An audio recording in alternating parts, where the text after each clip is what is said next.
بسم الله الرحمن الرحيم والطور وكتاب مسطور في رق منشور والبيت المعمور والسقف المرفوع والبحر المسجور إن عذاب ربك لواقع ما له من دافع يوم تمور السماء مورا وتسير الجبال سيرا فويل يومئذ للمكذبين الذين هم في خوض يلعبون يوم يدعون إلى نار جهنم دعا هذه النار التي كنتم بها تكذبون أفسحر هذا أم أنتم لا تبصرون اصلوها فاصبروا أو لا تصبروا سواء عليكم إنما تجزون ما كنتم تعملون إن المتقين في جنات ونعيم فاكهين بما آتاهم ربهم ووقاهم ربهم عذاب الجحيم كلوا واشربوا هنيئا بما كنتم تعملون متكئين على سرر مصفوفة وزوجناهم بحور عين والذين آمنوا واتبعتهم ذريتهم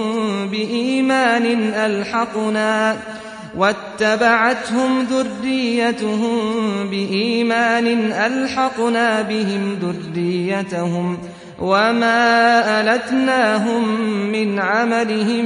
من شيء كل امرئ بما كسب رهين وأمددناهم بفاكهة ولحم مما يشتهون يتنازعون فيها كأسا لا لغو فيها ولا تأثيم ويطوف عليهم غلمان لهم كأنهم لؤلؤ مكنون وأقبل بعضهم على بعض يتساءلون قالوا إنا كنا قبل في أهلنا مشفقين فمن الله علينا ووقانا عذاب السموم إنا كنا من قبل ندعوه إنه هو البر الرحيم فذكر فما أنت بنعمة ربك بكاهن ولا مجنون أم يقولون شاعر نتربص به ريب المنون قل تربصوا فإني معكم من المتربصين أم تأمرهم أحلامهم بهذا أم هم قوم طاغون أم يقولون تقوله بل لا يؤمنون فليأتوا بحديث مثله إن كانوا صادقين أم خلقوا من غير شيء أم هم الخالقون أم خلقوا السماوات والأرض بل لا يوقنون أم عندهم خزائن ربك أم هم المسيطرون أم لهم سلم يستمعون فيه فليأت مستمعهم بسلطان مبين أم له البنات ولكم البنون أم تسألهم أجرا فهم من مغرم مثقلون أم عندهم الغيب فهم يكتبون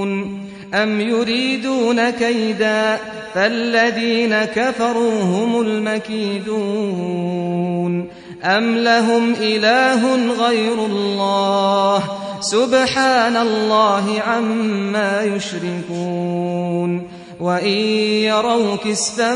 من السماء ساقطا يقولوا سحاب مركوم فذرهم حتى يلاقوا يومهم الذي فيه يصعقون يوم لا يغني عنهم كيدهم شيئا ولا هم ينصرون وإن للذين ظلموا عذابا دون ذلك ولكن أكثرهم لا يعلمون واصبر لحكم ربك فإنك بأعيننا وسبح بحمد ربك حين تقوم ومن الليل فسبحه وإدبار النجوم